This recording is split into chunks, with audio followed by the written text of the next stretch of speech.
And here we have the elusive dress dragon, or better known by the locals as the garment gremlin. This is a truly unique species because this creature does not eat. She survives solely off of the dopamine from adding a new dress to her collection. And a soul here and there. Here we see her resting peacefully in the nest of tulle. Such a peaceful creature while in slumber. But we cannot say the same when she's awake.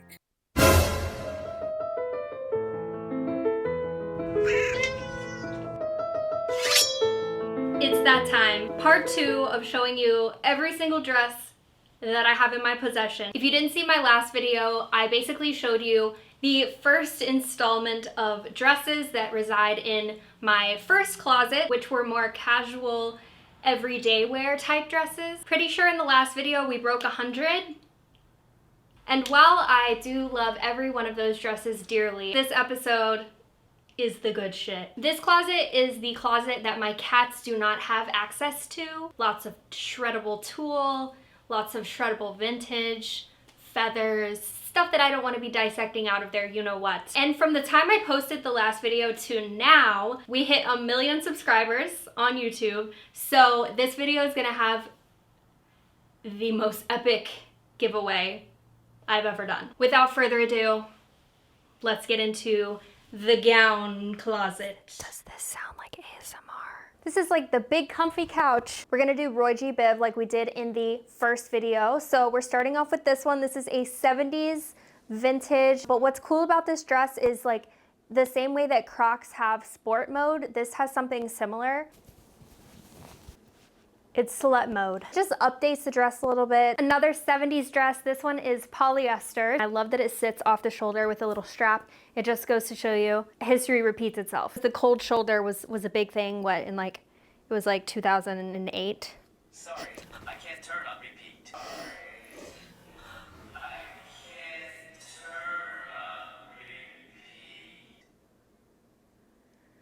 repeat. Siri! Why are you a man? Anyways, this is one of my prized possessions. It belonged to the owner of the vintage store that I worked at in Nashville like 5 years ago. And she had it in her basement and it was not for sale. And I bothered her for so long about it that she finally gave it to me. It's a vintage Bob Mackie dressing gown. Okay, this dress is a flight risk. The only time I've ever worn this dress is when I had a corset on, so it really held everything up. I bought it because it reminded me of the redhead in the Pirates of the Caribbean ride. Another vintage dress. This one is so cute, perfect for Valentine's Day. This is my designated sultry Jessica Rabbit dress, but whenever I try to do a Jessica Rabbit look, it always feels like there's just something missing, but I just can't think what it might be.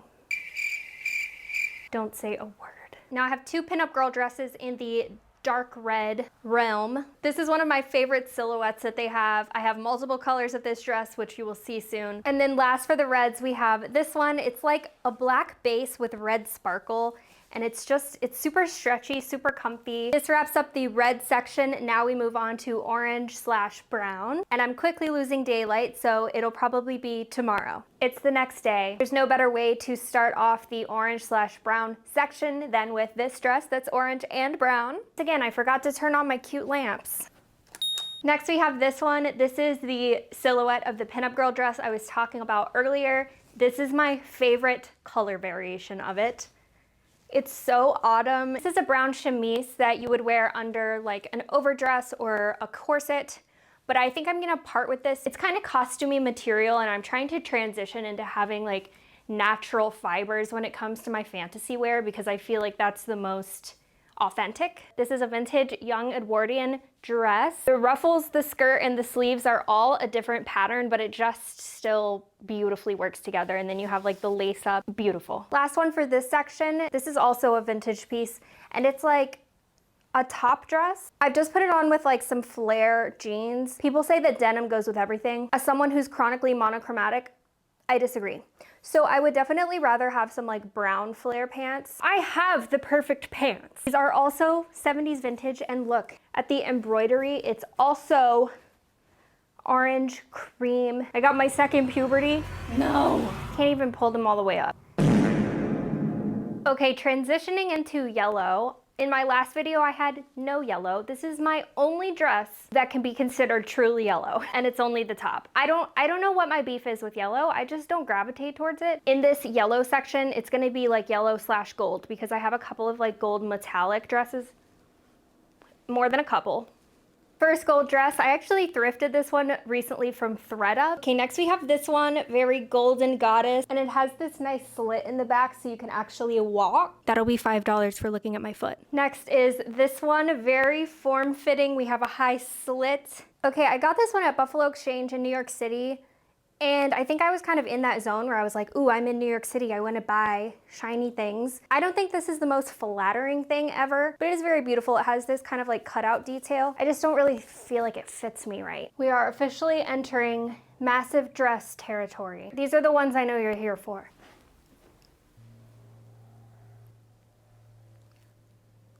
These never get old. This is the first Chotronette gown of the video, but wait. This one has the amazing green ruffle on the bottom. I'm pretty sure it's the longest one that I have. Let me get on the couch.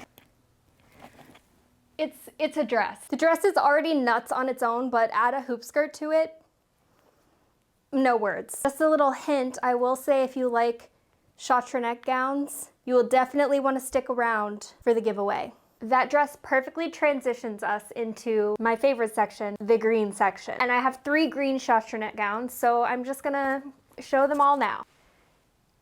Here's the first one. Similar bodice to the last one, but this one is in a beautiful dark green color. It has these amazing puff sleeves that you can take off and switch for. It's armor dress number 2. We have to have hair in the front when we have on a green dress. Same as the last one, it has these amazing dramatic sleeves. Look at them go. Here it is with the extra hoop skirt flare. I love how a hoop skirt moves. On to the next. Next we've got this one.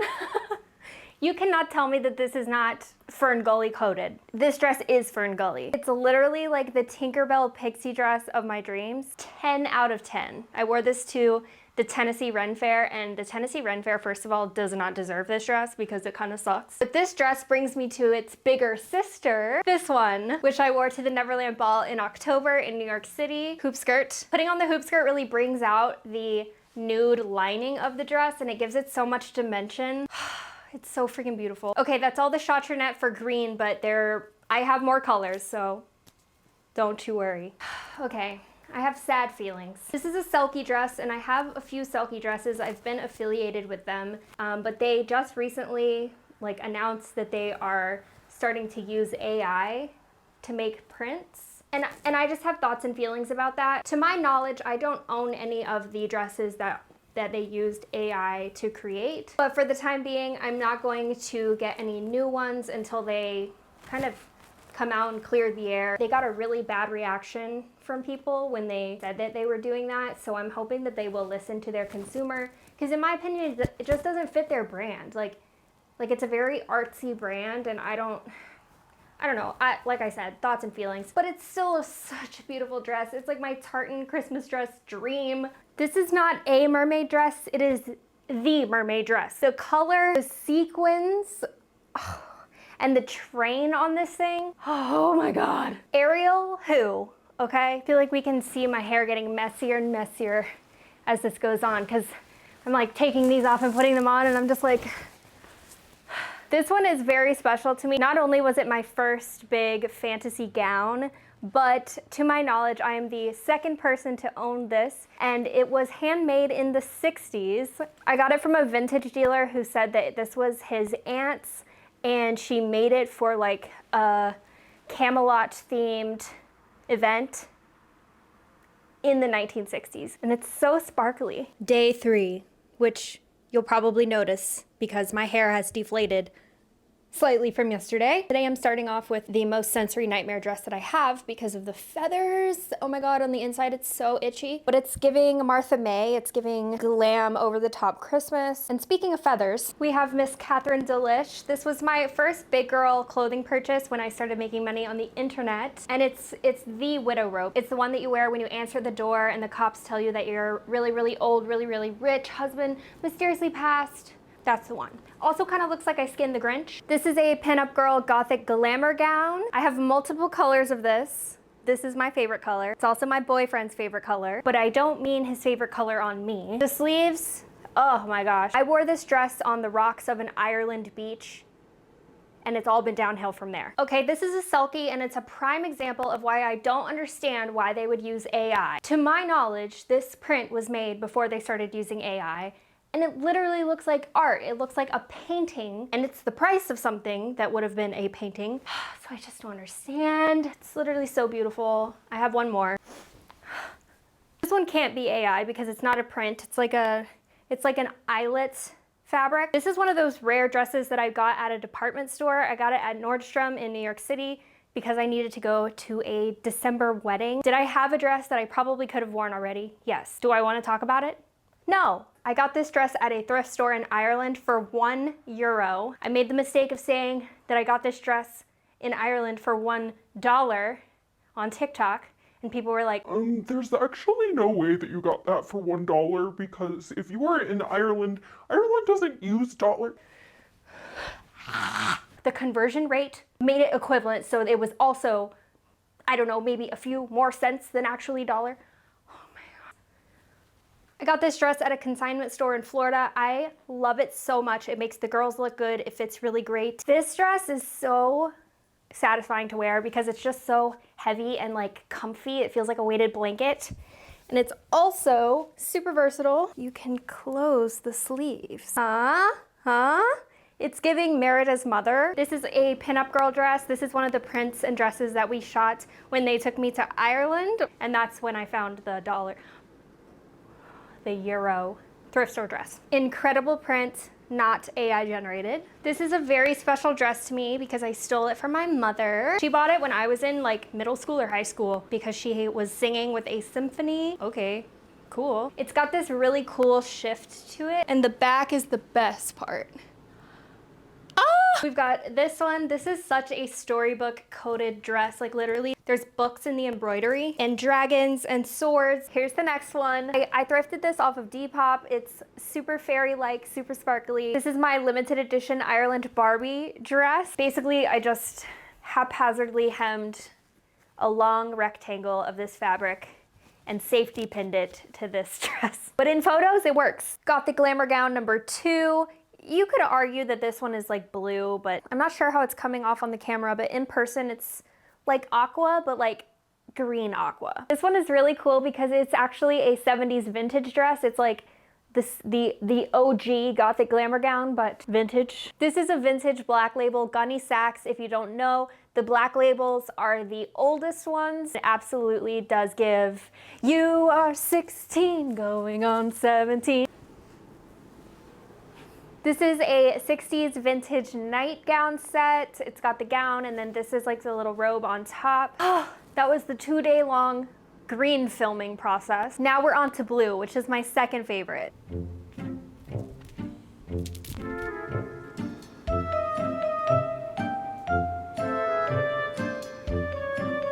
Okay, we have the royal blue gothic glamour gown. This is a lovely mermaid dress that I thrifted. It wasn't blue when I got it, but it is now. I dyed it. It's got lovely tulle and pearls at the bottom. This is such an incredible spring dress. It is so sparkly, I could die. There's iridescent sequins, there's little embroidered daisies, there's pearls. What more could a fairy bitch ask for? Okay, we have this dress. I have a couple dresses in this installment of videos that if you're from Florida, you may remember Cypress Gardens. Like instead of Disney princesses, they had girls that walked around in like these Southern Belle type gowns.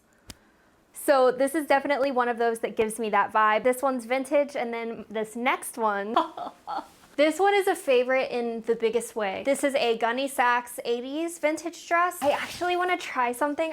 I just got these recently and it's like a hoop skirt just for your hips. Oh God, I feel like this is gonna be good. I don't hate it. This has been a big favorite of mine for a very long time, and I'm very sad to say that I can no longer zip it all the way up, but this is a perfect example of that 60s/70s Renaissance revival. But I do have a more comfortable, better fitting version of this dress. It's just not as detailed. And that's this one right here. Still stunning, but the last one didn't have any stretch to it. It was probably all cotton. This one is one of those 70s polyester dresses, so it is stretchier, just like the simpler version of the last one. Still lovely though. Day 4. We've got this dress. It's such a nice quality fabric, and the sleeves. Another Pinup Girl variation of my favorite silhouette from them. This was also one of the prints that we shot in Ireland. Got this dress. It could swing like blue/lilac, but I think it's mostly blue. This is another dress from the same brand as the last one, and I think I have one more too. Got this one. It's a little bit shorter, and I feel like, where did I put them? Don't you hate it when you lose your hip cages? God, Marie Antoinette. Okay, this is a Selkie, and I love the top of it, but it comes with this little like play suit underneath, which I also love, but the fit on it is just so weird. It's so tight around the thighs, also very short. So I would probably opt for like a slip under this. This is one of those stunning wrap dresses where the sleeves are really long, so you can wrap them a bunch of different ways, but this is my favorite. And it has such a long train. It's perfect for like photo shoots to like throw it. This dress is like kind of nude, kind of blue. It lives in the blue section. Stunning vintage prairie dress. We're encountering a technical difficulty with this next dress. Oh, great. Get comfortable. Saving the biggest for last in the blue section. This is the Birth of Venus dress. This is the next Chotronette gown. It literally looks like the ocean, and then Birth of Venus is literally on the dress. All right, transitioning into the purple/pinks, another dress that started out beige and I dyed it. Okay, we have this light pink lace-made dress. I might part with this one. I don't reach for it often because it's a little bit hard to put it on, and I think it fits a little goofy. Like, I don't really like this. Ugh. Oh. This is an old 50s prom dress. I've had it for a very long time. So long that it no longer fits. So I'll probably donate this one to one of the vintage stores around Nashville. This one I can zip up. It is another 50s prom dress. This is a 70s vintage gown. It's polyester. But this one reminds me of the dress in Cinderella she was going to go to the ball in. Okay, I have two like silvery gray dresses before we get into black. This is the first one. I love the dramatic basque waist on this. This is where the third Chotronette armor gown resides. It's like this most sparkly out of all of them. These next few are from Pinup Girl. This is the first one. This one kind of gives me like Victorian Penny Dreadful vibes. Did anyone watch Penny Dreadful? This is the last color that I have in the gothic glamour gown. I always forget how much I love this one because I don't normally gravitate towards like the one shoulder thing, but I always love this one when I put it on. Okay, I put a blue slip under this one so you could really see sheer all the way down. It gives more Tisha, but I love that you can see through it because I can put any color underneath. I have 3 that I'm going to part with, and I'm just going to show them really quickly. I'm parting with this one and this one because those were 2 dresses that I forgot I had, and since I literally forgot that I had them, I clearly do not use them very much. And then honorable mention, I love this dress so dearly. It was so beautiful when it fit. It's an 80s Gunne Sax. This doesn't even start to zip up anymore. This dress. I wore this dress to the Neverland Ball in November. The original design is Chotronette, but it initially only had the chains on it. And then to fit into the mermaid theme, I added the pearls, seashell embellishments, and it truly just transformed into this perfect, like, Birth of Venus vibe mermaid dress. And listen. This dress weighs in at a whopping 9 pounds. I have 2 vintage wedding gowns. This is the first one, circa 1970s probably. And then there's this one. I'm shocked at how perfectly this one fits me. I'd say this is like circa 1980s. Okay, I have to hold this one closed. I had to squeeze into it when I bought this like 7 years ago, but it's been in my collection. I just have such a hard time parting with it because I got it from someone who was selling a huge collection of vintage clothing. They gave me a box of a bunch of newspaper clippings of Miss Atlanta 1957, and she said that this was the dress that she won in. So I just thought that that was so cool. I also tried to contact her on Facebook. I tried to contact a relative of hers. She left me on red. I tried. And maybe it's not the same dress and she thinks I'm insane, but it was worth a try. Okay, I used to work at a vintage clothing store and we had a free bin for damaged goods, and I found this in the free bin. Okay, this is a lovely chemise I got from a Ren Fair. I just love the lace detail and how it has a little bit of green in it. Another Ren Fair style dress. Crispin has joined us.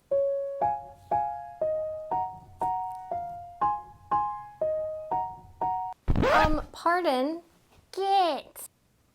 Men. This is a 70s vintage gown. It has just this beautiful print on it and the matching cape. Another 70s vintage moment. This one's giving Jenny from Forrest Gump. You saw this one in red earlier. Found the white version on Depop.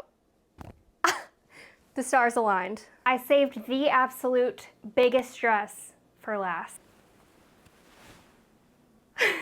Finishing it off with another Chotronette. They made this for me for Dragon Con because I was going as Giselle in her big wedding dress, and it was more than I ever could have imagined. This dress has me speechless every single time I put it on. It's almost as wide as my couch. If you didn't already guess, Chotronette agreed to do a giveaway with me for this video. We're gonna be giving away this dress right here. Honestly, so generous of them. I'm so thankful to work with them as much as I do. It has been such a pleasure going through all of the dresses with you. I will leave all the details on the rules and how to enter in a pinned comment down below. I feel like this is just the perfect way to finish it off. I'll see you in the next one.